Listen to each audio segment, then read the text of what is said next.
Recording studio एकंगल सराय।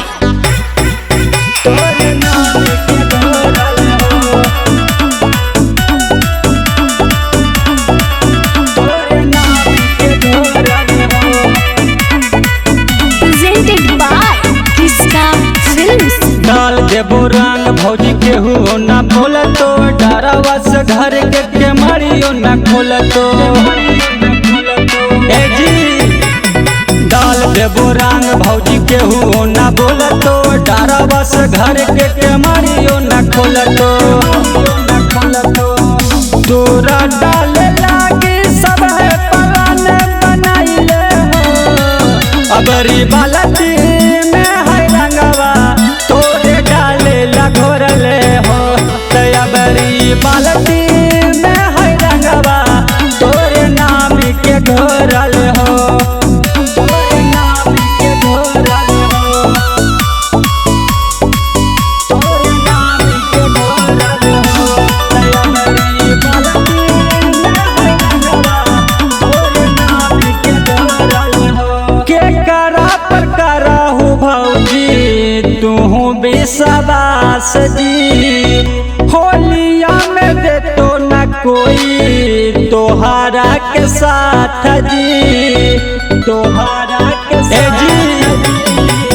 अब नहीं चलतो कोई बहाना जी होली में डलबो माना माना जी। लाल हरियर का दोनों मिलाई के घोरले हो अबरी बालती में है रंगवा तोरे डाले ला घोरले हो तयबरी बालती में है रंगवा तोरे नाम के घोरल हो तोरे नाम के घोरल हो तोरे नाम के घोरल हो। किसका रिकॉर्डिंग स्टूडियो एकंगल सराय। दिल के सुकून मिले तो डाल के तोरा रंग जी केतनो छटपटैबू रंगबो पूरा अंग अंग जी पूरा अंग ए जी। आइबो ना अब हम लबट के जी डलबो या रंग हम पटक के जी